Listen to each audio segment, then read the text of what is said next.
오늘 14주째입니다. 교재를 한번 21페이지 교재 35문, 36문인데 한번 읽고서 시작하겠습니다. 자, 35문 같이 읽습니다. 그분은 성령으로 잉태되사 동정녀 마리아에게 나셨으며 라는 말로 당신은 무엇을 고백합니까? 답. 하나님의 영원한 아드님은 참되고 영원한 하나님이시며 여전히 참되고 영원한 하나님으로서 성령의 사역으로 동정녀 마리아의 살과 피로부터 참된 인성을 취하셨습니다. 그리하여 또한 다윗의 참된 자손이 되고 모든 일에서 그의 형제들과 같이 되셨으나 죄는 없으십니다. 36문 그리스도의 거룩한 잉태와 탄생은 당신에게 어떤 유익을 줍니까? 답. 그리스도는 우리의 중보자이시므로 잉태되고 출생할 때부터 가지고 있는 나의 죄를 그의 순결함과 온전한 거룩함으로 하나님 앞에서 가려줍니다. 이게 답변입니다.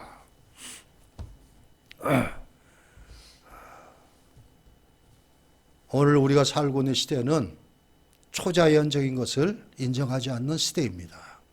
그렇기 때문에 성령으로 잉태하여 마리아 몸에서 나셨다 하는 것, 이게 사도신경이 오래전부터 신앙 고백으로 되어졌는데 이런 것들을 인정하지 않는 경향이 있습니다. 그런데 자유주의 신학은 그렇다 그러더라도 로마 교회에서는 이것을 더 부풀렸습니다. 마리아를 아주 신으로 만들어 놨습니다.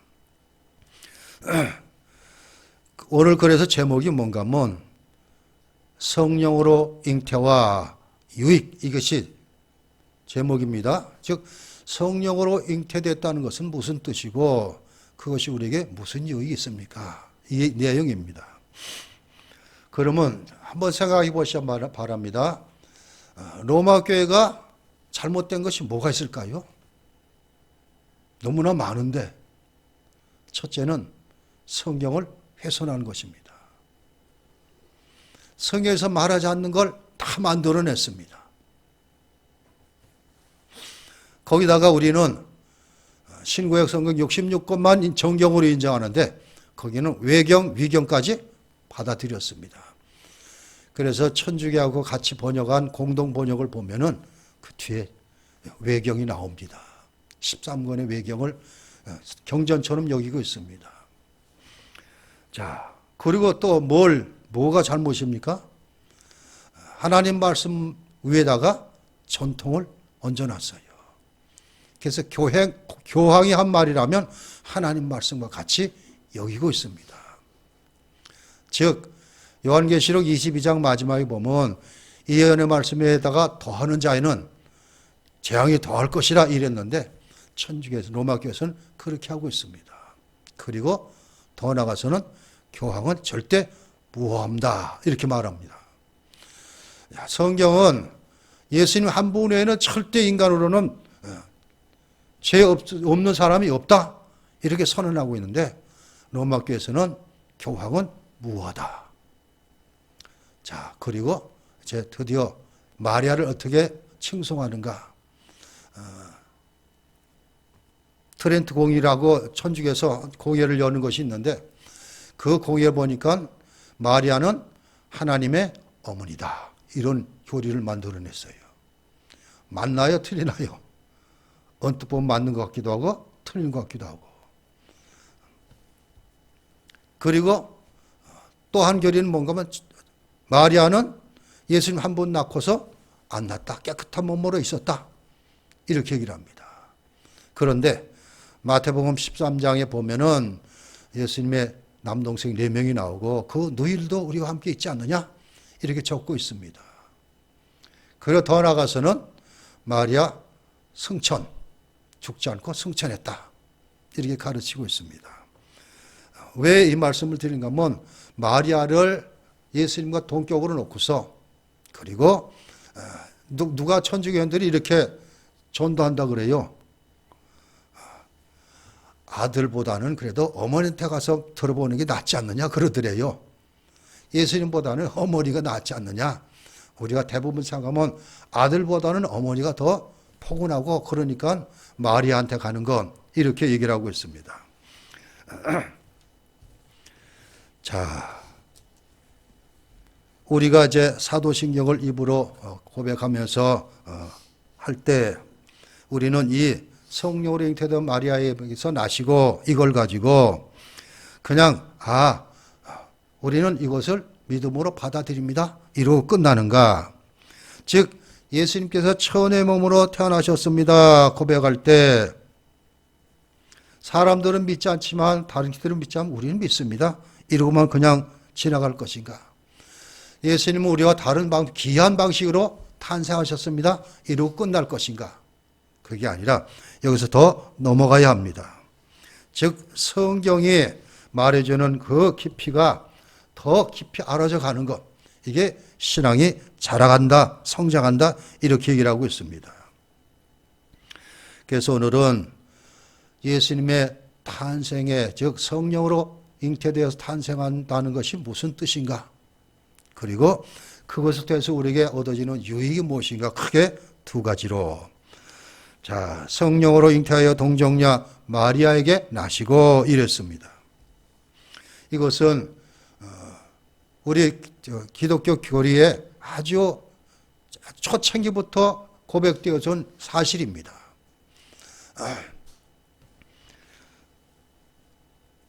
사도신경 시절 원형부터 시작해가지고 모든 신앙 고백 신조들은 다 마리아가 성령으로 잉태되어 아들 예수를 낳으셨다 이렇게 고백하고 있습니다. 그런데 이제 점점 초자연적인 것을 거부하는 세상이 됐기 때문에 이것도 아니다 이렇게 주장하는 사람들도 있습니다. 이 사실을 그래서 어떤 사람들은 신화처럼 만들어진 게 아니냐 이렇게 얘기를 합니다. 우리는 신화를 보면은 우리 이제 한국에 쭉 올라가면 고조선부터 시작해가지고 많은 왕들이 나왔는데 그 왕들의 전설 신화가 뭐예요? 다 아래서 나왔다, 다 이런 얘기가 있잖아요. 그런데 이 신화들은 대부분 어떻게 만들어지냐면 그것이 있은 후에 훨씬 몇천 년 지난 다음에 사람의 손으로 만들어진 것입니다. 근데 예수님의 성령으로 잉태된 것은 예수님이 죽으신 지 20년 후에부터 교회에서 인정하기 시작한 것입니다. 그리고 역사적 사실이라는 것을 가르쳐줍니다. 다른 것들은 다 전설이고 신화고 이렇게 사람이 만들어냈지만 예수님의 성령의 잉태는 역사적인 사실입니다. 자, 우리가 읽었던 이 누가복음은 마태복음 1장하고 좀 차이가 나죠. 여기서 우리가 뭘 깨달을 수 있는가 하면은, 자, 37절에 보니까 우리가 읽은 본문에 대저 하나님의 얻은 말씀은 능하지 못하심이 없느니라 이것이거든요. 초자연적인 것을 인정하지 않기 때문에 이적 같은 것을 인정하지 않으니까 처녀가 성령으로 잉태돼서 예수님을 낳았다 이것이 인정이 안 되는 것입니다. 자, 그러면 사람이니까 그게 받아들이지 못해요. 우리가 할 수 없으니까 하나님도 하실 수 없다 이렇게까지 여기는 것과 똑같습니다. 그런데 누가는 하나님 말씀은 능치 못한 심이 없다 이렇게 말해주고 있습니다. 즉 인간이 우리는 못해도 하나님이시면 다 하실 수 있다 이것을 전제하고 있습니다. 이게 누가가 쓴 누가복음이 다른 복음하고 탄생기사가 틀린 게 바로 이것입니다.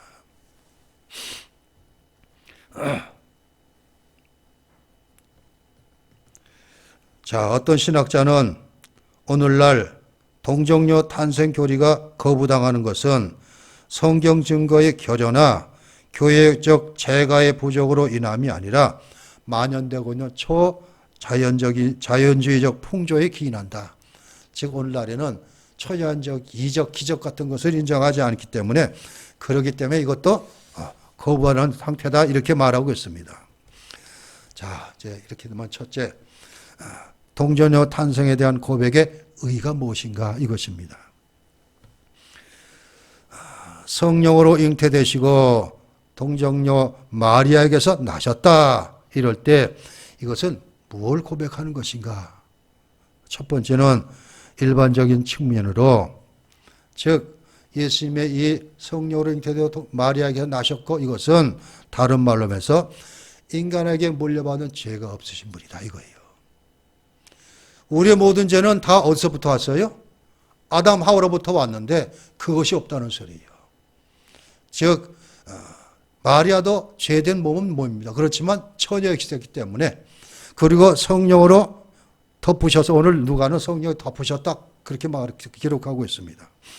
자, 그래서 히브리서 4장 15절에 우리와 똑같이 시험을 받으신 이로되 죄는 없으시니라 말씀하고 있습니다.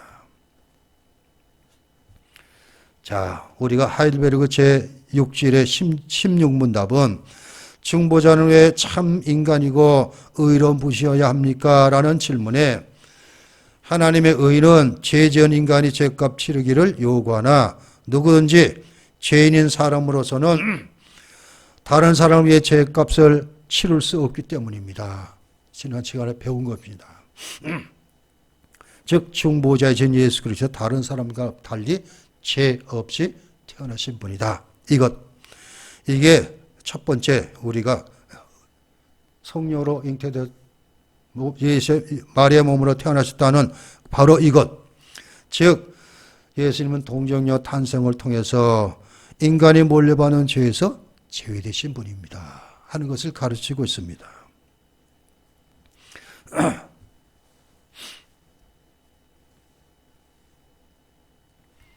자, 그렇기 때문에 첫 번째 우리가 이 의의를 왜 이런 것을 고백합니까? 그것은 바로 예수님께서 동정녀에게 나셨다는 것은 인간의 죄를 물려받지 않고 태어나셨다는 것을 우리에게 가르쳐 줍니다. 이 내용입니다. 지금 답이. 자, 그래서 예수님은 무제한 출생을 하신 분입니다. 유일하게.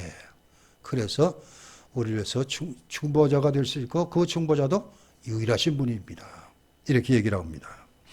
그 다음에 이거보다 더 깊은 의미는 다른 게 아니라 이분은 하나님의 아들이시다 하는 것을 보여주는 것입니다.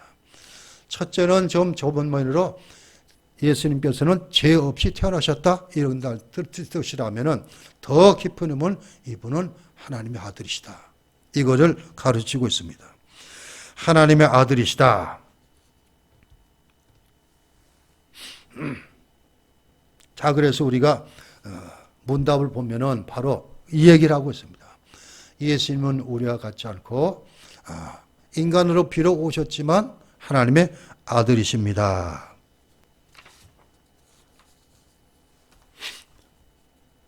그래서 35문답 답을 보니까 그분께서 참되고 영원하신 하나님으로서 성령의 사역을 통해 동정녀 마리아의 살과 피로부터 참된 인성을 채우셨습니다. 이렇게 답변하고 있습니다. 자, 그래서 동정녀 탄생을 통해서는 예수님께서 죄가 없으신 분입니다. 이것도 중요하지만 그보다 더 중요한 것은 바로 그분이 인간의 몸을 입고 오신 하나님의 아들이시다. 이걸 강조하는 것입니다.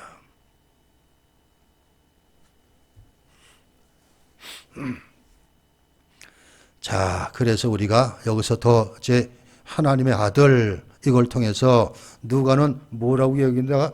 35절을 한번 같이 읽어봅니다. 35절 누가복음 1장. 천사가 대답하이르되 성령이 내게 임하시고 지극히 높으신 능력이 너를 덮으시리니 이름으로 나실 바 거룩한 이는 하나님의 아들이라 일컬어지리라. 이것입니다. 비록 인성을 쳐서 꼭 죄인의 모습으로 오셨지만 죄는 없으시지만 그래서 예수님을 향해서 우리는 두 본성을 가지셨다. 즉 신성과 인성을 골고루 가지셨다. 그래서 참 하나님이시면서 참 사람이십니다. 이것 얘기를 하고 있습니다. 자, 하나님의 아들이라 일컬어지리라 이랬습니다. 즉 마리아가 잉태돼서 아들을 낳았는데 자연적으로 낳은 게 아니라 성령의 덮으심을 성령을 통해서 그러기 때문에 바로 비록 마리아 몸을 빌려서 나오셨지만 이분은 하나님의 아들이십니다. 이렇게 말하고 있습니다. 성령은 그때나 옛날 창조 때나 계속해서 성령은 성령님의 사역을 하십니다. 창세기 1장에도 옛날 성경에는 하나님의 신이 수면에 운행하시니라 된 새 성경은 하나님의 영이 이렇게 말하고 있습니다. 창조 때부터 그래서 사람을 만들 때 창세기에서는 우리의 형상과 모양으로 사람을 만들자. 그래서 사람 창조도 삼위 하나님의 합작인 것으로 이렇게 하고 있습니다. 자, 그래서 그 성령 하나님은 비록 우리가 성령의 역사가 신약을 통해서 특히 사도행전 2장 오순절을 통해 가지고 강해 역사하는 건 나오지만 성경 전체를 보면 전부 구약 때부터 성령 역사가 계속해서 이루어지고 있습니다. 자, 그렇기 때문에 구약의 성경을 계속 보게 되면은 신명기 32장 11절 보면은 마치 독수리가 자기의 보금자를 어지럽게 하며 자기 새끼에 너풀거리며 그의 날개를 펴서 새끼를 받으며 그의 날개에 그것을 엎는 것 같이 이게 주석가들은 영이 수면에 운행하시니라 이것을 이렇게 표현하고 있습니다. 즉 독수리가 새끼들을 덮어 엎는 것처럼 그렇게 하셨다. 성령이 이렇게 일하고 있습니다. 창조 때부터 시작해가지고 계속해서 성령께서 함께 하시는 것 이렇게 말하고 있습니다.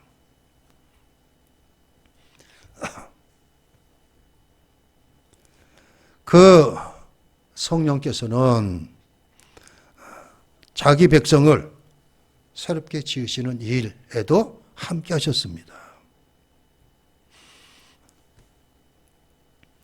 즉 하나님께서 전면에 나셨지만 그래도 그림자처럼 예수님께서 여호와의 사자나 뭐 이런 것으로 나타나기도 하셨고 죄의 영이 구약에서는 죄의 신이 그렇게 말하고 있는데 계속해서 성령 하나님은 하나님의 일을 위해서 사역을 계속해 오셨다는 것을 보게 됩니다. 그런데 그 성령께서는 누가는 바로 예수님 탄생의 결정적인 산파 역할을 하셨다 이렇게 말하고 있습니다. 자, 성녀로 잉태되어서 마리아에게 태어나셨는데 마리아 몸을 성령이 덮으셨다 이렇게 말해주고 있습니다.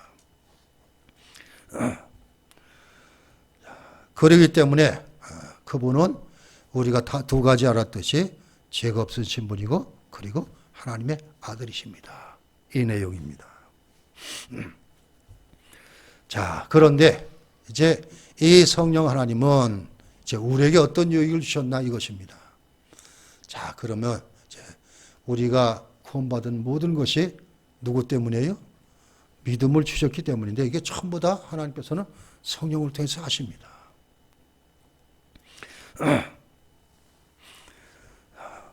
예수 믿고 구원받는 일에 성령 하나님이 전적으로 관여를 하셔서 그렇기 때문에 요한복음에 니고데모 얘기하는 요한복음 3장에 보면은 바로 예수께서 말씀하신 것이 그거예요. 물과 성령으로 거듭나지 아니하면 이렇게.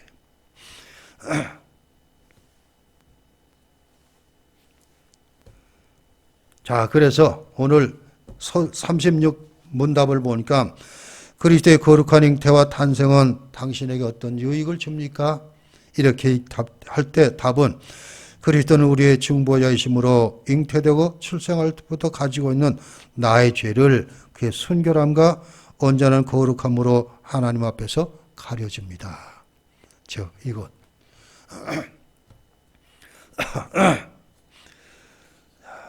우리의 중보자이심으로 우리가 태어날 때도 가지고 있던 죄 그것을 예수님의 순결함과 거룩함으로 하나님 앞에서 가려줍니다. 이것이거든요. 우리에게 유익이 오는 건 이건데, 그런데 이 일을 누가 하시는가? 성령께서 하신다 이것입니다. 그래서 우리도 결정적으로 중생이라는 것이 뭐예요? 새로 태어났다 그러는데 3장의 니고데모는 예수께서 그렇게 말씀하시자 내가 어떻게 다시 모태에 들어갔다 나옵니까? 이렇게 얘기를 했잖아요. 그때 물과 성령으로 거듭나지 아니하면 하나님 나라에 들어갈 수 없다. 볼 수도 없다. 이렇게 말하고 있습니다. 마찬가지로 성령께서 우리 마음을 주장하고 역사하지 않으면 그런 고백이 나올 수가 없습니다. 믿음을 가질 수가 없습니다.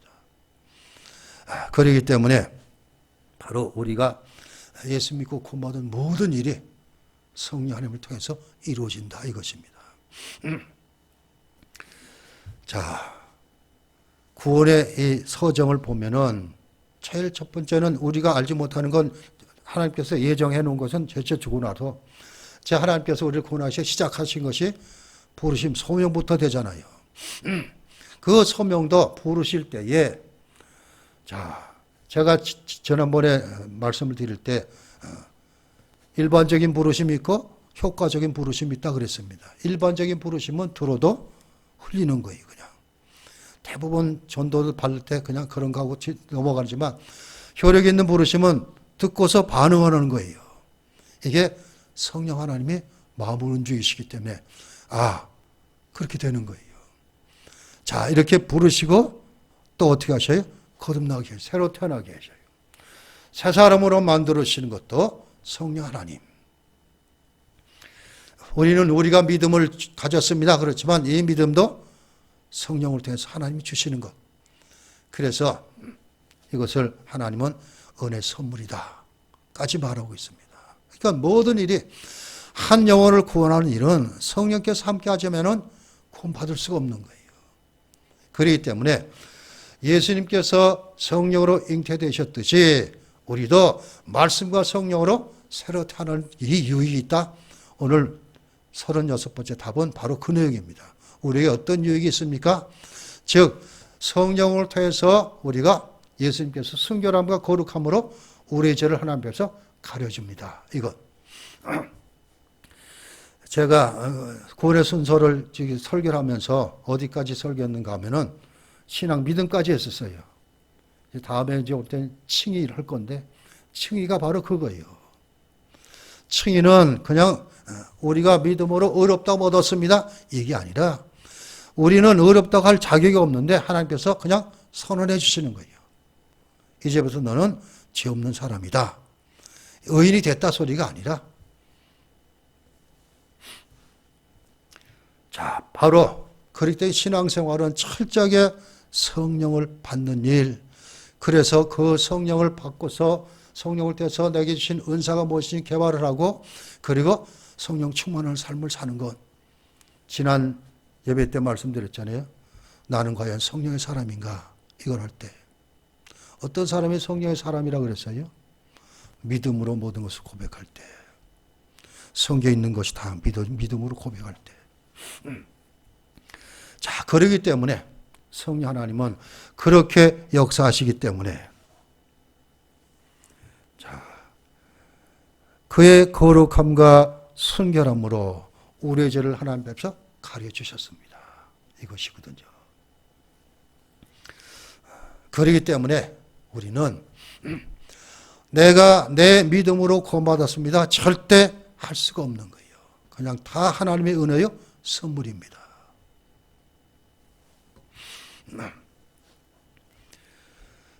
그런데 제가 늘 말씀드렸지만 어거스틴 시대에 펠라기우스가 동시대 사람 안에 있었어요. 어거스틴은 전적으로 타락했기 때문에 우리 힘은 절대 구원받지 못한다. 그러면 펠라기우스는 아니다. 우리 힘으로 할 수 있다. 그래서 이단으로 정죄받았습니다. 그러자 중간에 생겨났잖아요. 세미 펠라기우스. 하나님의 역사도 있어야 되면 인간의 협력도 있어야 된다. 그런데 이것이 계속 되어져 왔어요. 이 사상이. 지금 알미니우스를 통해서 온 요한 웨슬레이에서는 감리교가 바로 그런 천주교는 똑같이 계속.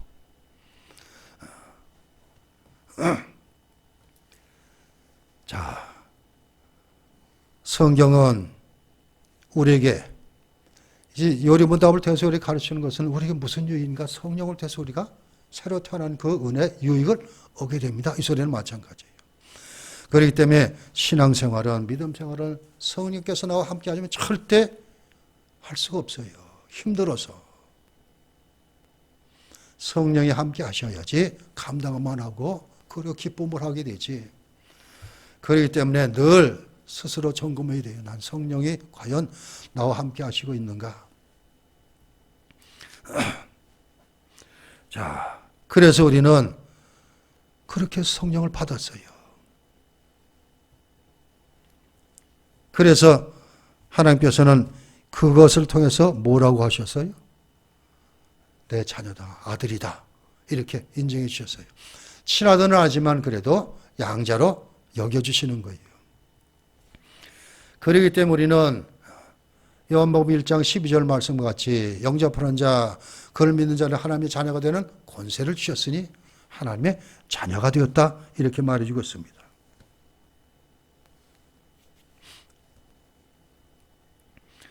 자, 그 성령 하나님은 지금도 역사하시고 계셔요.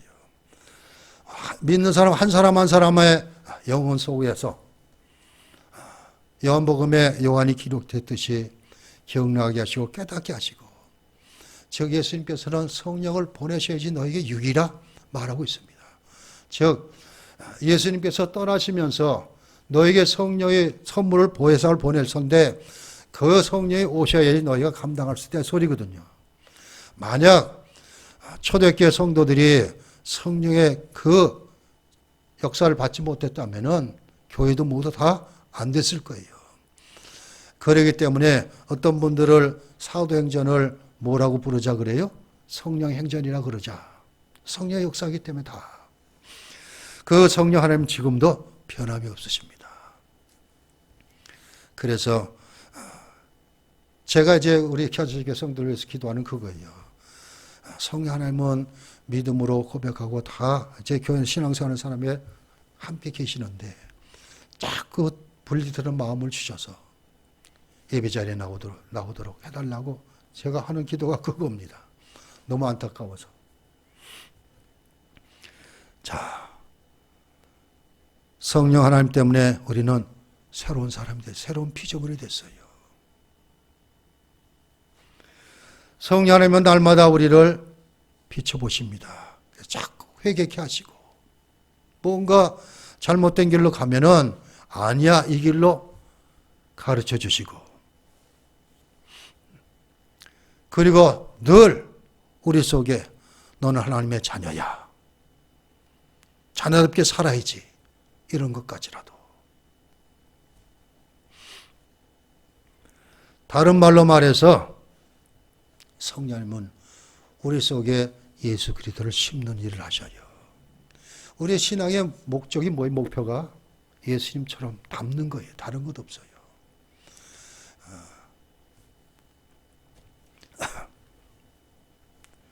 자, 그렇기 때문에 성령을 통하지 않고서 절대 우리가 예수님을 닮을 수가 없어요.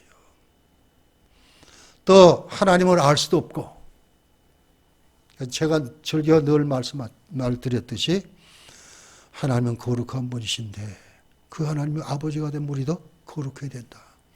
그래서 성령 하나님은 우리를 거룩한 자리로 잘 인도하도록, 그래서 말씀을 기억나게 하시는 거예요. 말씀이 있으니까. 그리고 예수님께서는 사랑하라 그러셨는데 나는 진정으로 정말 예수님처럼 사랑하고 있는가? 이것.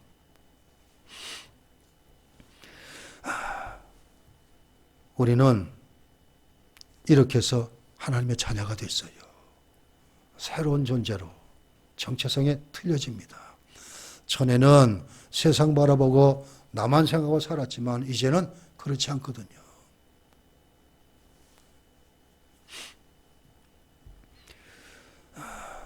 그래서 우리는 이미 성령을 받았는데 성령을 근심케 하지 말고 성령 충만한 삶을 살아야 한다 이것입니다.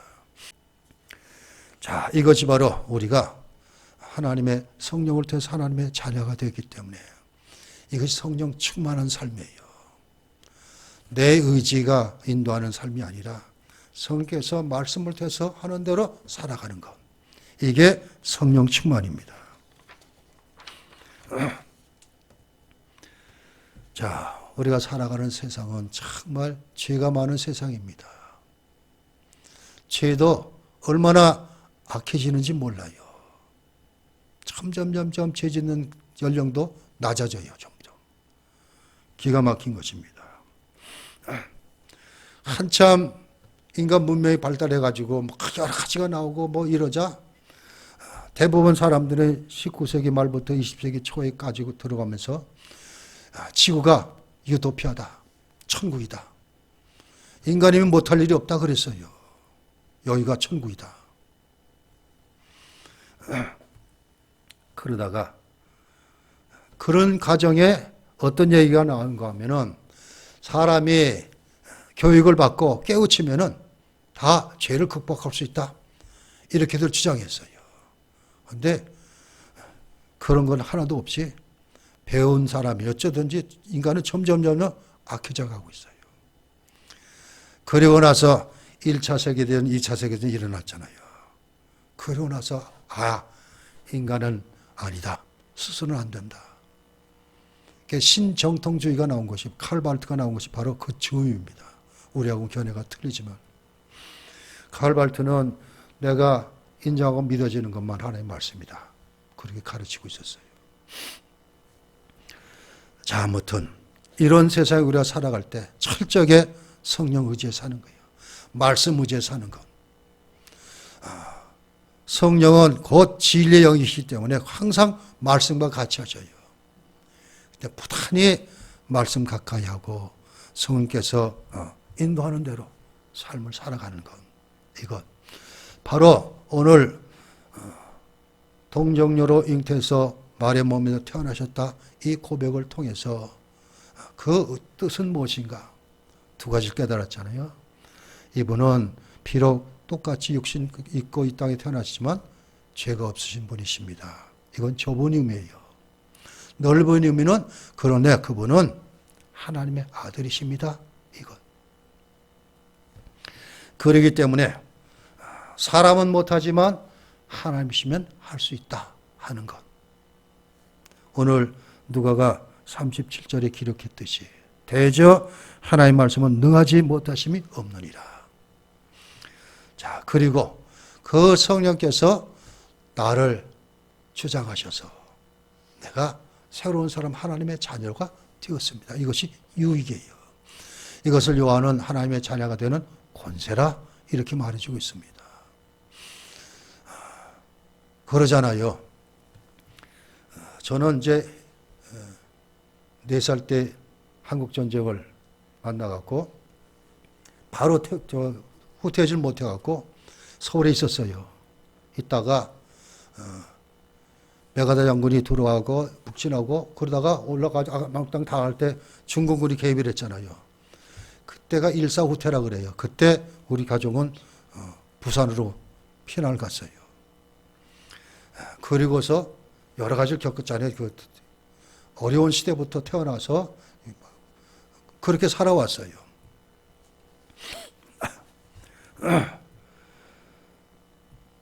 그런데 제가 보고 겪고 느낀 것은 믿음을 갖지 못했을 때는 그냥 다 그러려니 이렇게만 했지만 믿음을 가지고 나니까 우리 인간의 죄가 얼마나 심각하고 무서운가 하는 것이 점점 깨달아지는 거예요. 이것은 절대 예수 그리스도는 해결이 안 된다 하는 것도 깨닫게 되고 그리고 성령께서 나와 함께하지 않으면 이걸 능히 이기지 못한다 하는 것도 깨닫게 되고 이렇게 됩니다. 자, 그렇기 때문에 우리에게 유익은 바로 이것입니다. 바로 이 성령께서 우리 함께 하셔서 나도 옛날 죄인에서 하나님께서 그 죄를 주님을 통해서 가르치셨기 때문에 하나님 앞에 나갈 수 있는 길이 열려지고 그것만 아니라 하나님은 자녀라고 인정해 주시고 더 나아가서는 뭐예요? 끝까지 지켜주신다 그랬고 그리고 죽으면 천국으로 들어간다 했고 이런 사람이 됐어요. 바로 이것이 유익입니다. 예수님의 탄생의 의의는 바로 무지아와 하나님의 아들이시라면 그것이 우리에게 똑같이 성령을 통해 혜택으로 왔다. 이 유익이 있다. 이것입니다. 그런데 이것을 얼마나 유지하느냐 이건. 죄 가운데 살고 있기 때문에 자꾸 알게 모르게 더러워지고 실수하고 이렇게 될 수뿐이 없는데, 그러기 때문에 내 속에 계신 성령님과 그리고 날마다 말씀으로 나 자신을 비춰보는 일. 다윗이 시편 19편에 그랬듯이 이 말씀으로 나를 경책하며 늘, 그리고 말씀을 꿀소익보다 소익보다 더 답니다. 이렇게 여기고 다른 것 없습니다. 우리가 살아가고 정말 하나님의 자녀답게 살려면 말씀과 성령께서 함께 하시는 것 외에는 절대 없다. 기도합니다. 하나님, 하일베르그 요리문답을 공부하면서 35질문은 성령으로 잉태된 예수님에 대해서 어떤 의의가 있습니까? 답은 바로 이분은 우리와 똑같이 인간으로 모습으로 오셨지만 죄가 없으신 분이시고, 그리고 이분은 하나님의 아들이신 하나님이신 것을 우리에게 가르치셨고, 우리가 얻어지는 유익이 무엇인가? 성령께서 우리와 함께 하셔서 말씀을 통해 우리가 거듭난 하나님의 자녀가 된다는 이러한 유익이 있다는 것을 알았사오니 이제 이 성령께서 나와 함께 하신 것 늘 놓치지 않게 해주시고, 바로 성령님 의지하고 성령의 충만한 인도대로 살게 하시고, 더 나아가서는 바로 하나님 말씀 붙들고 말씀대로 사는 우리 모두, 우리 교회의 성도를 다 되게 해 주옵소서. 예수 그리스도 이름으로 기도하옵나이다. 아멘.